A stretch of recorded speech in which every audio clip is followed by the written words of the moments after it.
Hey guys, I've been on the hunt for some budget-friendly LED house lights that are DMX controllable for this venue that I'm sitting in here, and really looked long and far, and there's not very many good viable options, especially for the situation that we got ourselves into. So I'll tell you more about that in a little bit. But what we have hanging right now is some SpringTree 50 watt spatial flat pendants. Tell you why we went with those and some of the pros and features of these lights. So if you're on the hunt for your church, stay tuned.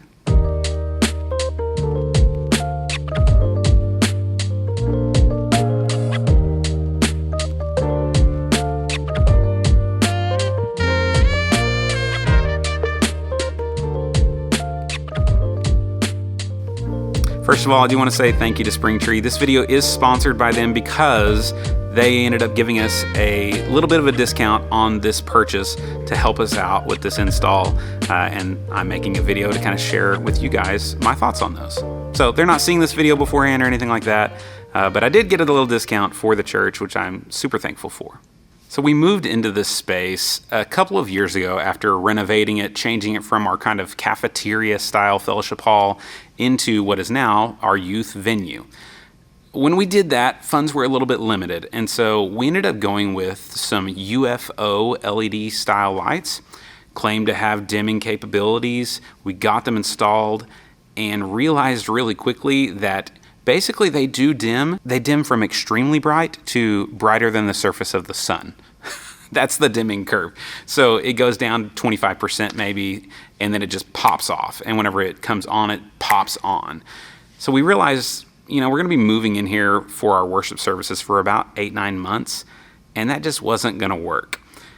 But we didn't know if we needed to do a full replacement and budget that way. We just needed smooth dimming capabilities, chill light for during worship services. And so I stumbled upon the SpringTree stuff. I've demoed these along with their spatial pendants earlier, and I'll link to that video in the description. And we didn't end up going with those spatial pendants. We went with the elation fused pendants. But in this space, we just didn't really need all of that. So they offer a demo program, and I ended up getting a couple of these lights in, hanging them up, and I kind of thought these are going to work really well. And the thing about the spatial pendants is that they are low voltage, meaning they're basically like LED tape wire, 5-wire. They're RGB, warm white, and then a power line basically. So you don't have to get an electrician out to, bring in power drops for all of your lights. I sent the measurements of our room and the schematic to SpringTree and asked them what they would recommend. And they actually said that I would need about 40 of those 50 watt lights in this space. Our hang height is about 14 feet. So they're good at that. They're pretty wide spread on the beam angle. And I was like, 40 lights? Are you serious? We only have 15 of these LED UFOs. When I got them in and demoed them, I realized 50 watts is a lot different. Yeah, you are going to need 40 of those if those were the only lights you were going to use, for work lights, bright light, having tons of light in the space. We put in 15, and we're going to be using them mostly as color wash during worship. It's going to be great for that. And then just a nice dim light during the rest of our services. So we actually left all of our UFO LEDs in place. We actually have 3 levels of house lighting now. We have our old school kind of mercury vapor. We converted to LED lights that are way high up in the ceiling. Then we got our UFO LEDs for when it's sewing club is meeting in here and they need lots of light. And now the 50 watt pendants hanging directly next to those UFO LEDs. So let me just share how this system all works if you're not familiar. Like I said, it's kind of this LED tape style thing because it's low voltage wiring. So your power distro is going to sit back in a closet somewhere, and it's pretty loud and noisy, so you're definitely going to want that kind of hidden away.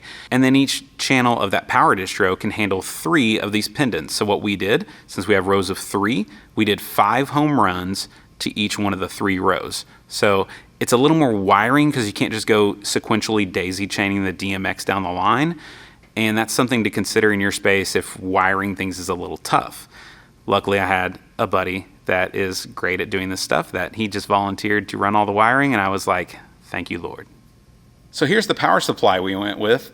The DMX 1200 is a pretty cost-effective way to get up to 24 of the LED pendants on there because it can do that much on each channel. It's a pretty simple unit. DMX control, you know, you're telling it what channel to go to, and then each light I think is 5 channels, and so, you know, you're just going to put that in your software, your lighting console accordingly. It does have some like preset things that it'll just cycle through, which comes in handy when you're programming things, so you can make sure that the red, the green, the blue, the warm white are all connecting really well, because one of the headaches we ran across was just the wiring of these things. It's a little tedious. On the back of the power distro, you've got these Phoenix connectors, which are great. You know, it's super simple. You're just screwing down the terminals and connecting that way.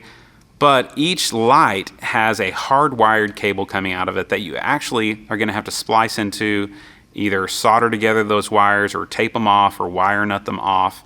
And it just is a little bit of a tedious task. So if there's anything SpringTree could update, even if it just made them a couple bucks more expensive, is to put those Phoenix connectors on the back of the light. But like I said, I wasn't the one who installed them, so it wasn't that big a deal. And SpringTree does offer like different distro solutions. We liked this one because it was able to be rack mounted in our rack that's back there. The others had to be kind of mounted on a wall. They're a little bit bigger units. Not that big a deal. It just worked well for the amount of lights that we needed. And they offer these in just warm white, which are a little bit brighter if you go with just the warm white. But these are RGB warm white. So 4 diodes, and they're like $10 more. So $140 a light versus $130 a light.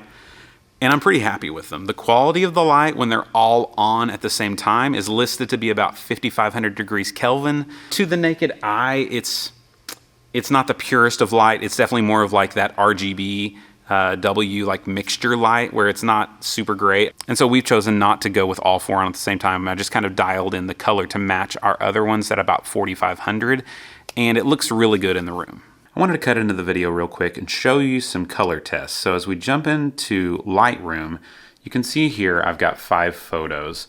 One is the work lights that we have above, one is the UFO lights that were already there, and then the RGBW 50 watt pendants, then the warm white only of those 50 watt pendants, and then me trying to manually get a white balance that I think looks good.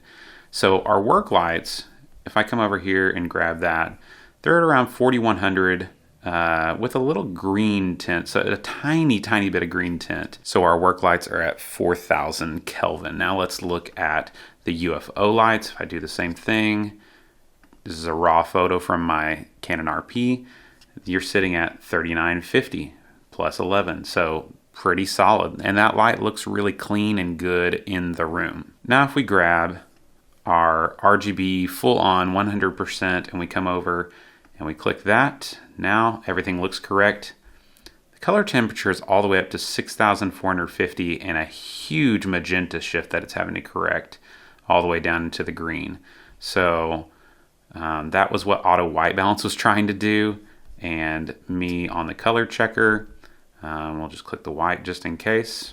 So it's saying with all 4 on, it's really closer to 6,000. Now let's look at just the warm white. If we go in here and look at that, it's at 3,000 Kelvin and not much of a shift on the magenta or green. So that's really good. And then the last test I did was me trying to kind of like dial in the different RGBs with the warm white to get something that looked good in the room. And you can still see it's got a little bit of a magenta shift, and that's around 4,900. So I'm gonna have to play with that more. You can definitely, even in the room, see that, like I was saying, that kind of RGBW quality of the light.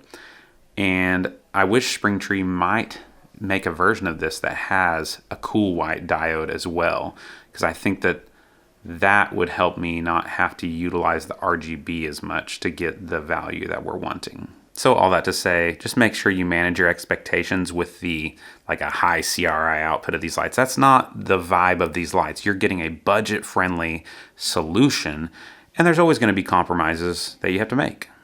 One of the big selling points for me is that these are completely silent. There was a couple that I demoed that there was fan noise, and when you combine a bunch of them in your ceiling, that's just, you know, you don't want it to sound like there's a helicopter above everybody. It's that low, just kind of fan thing going. So these being silent is a big seller. They're extremely lightweight, so hanging them was a breeze. We've got some strut up there already from hanging these other UFO lights that we just went ahead and got a spring clip that has an eyelet that goes into that channel and hung from that. How are we able to get away with just 15 of these? Well, the beam angle is super wide. It's like a 100-degree beam spread. That was one thing that really surprised me whenever I demoed them. So even at 14 feet high, it's spreading and blending really nice with the other lights. So 14 feet is great for that. If you go up to like a 20 foot or higher, then maybe that is too widespread of a beam. You're going to lose a lot of light with that light spread. So speaking of light output, I think I mentioned earlier that the warm white version is a little bit stronger of a light. They claim that it's 4,000 lumens for the warm white only, and then like 2,500 for the version that we have, the RGBW. Now, just to put that in perspective, and I don't know how everybody measures these and gets it exactly scientific, these are 2,500 lumens. The ones we're going to be getting from Elation, which are on another level, extremely expensive, right? Like $1,600 a piece. Those are 1,000, 1,100 lumens. So it's a pretty big difference. So all in all, we're really happy with this addition to our worship space. If we didn't have the other UFOs, I definitely would have gotten more of these lights, but the coverage is really smooth, and I think for the use case for us, it's going to be a really good fit. So I'll link to these in the description. It's not an affiliate link or anything, but you can check out the cut sheet and all the specs and make sure the things I was saying was actually accurate. You know, like things like I said this could do 24 different lights, but I think actually their literature says a little bit less than that. So probably do what they say. Don't trust me. I'm just a guy on YouTube. So there you go, guys. Hopefully you found that helpful. If you're looking into LED house lighting that are budget options, you can feel free to leave a comment or a question below, and I'll do my best to get to those. And remember, at the end of the day, we can do a lot of great things. Let's do it all for God's glory. We'll see you in the next one.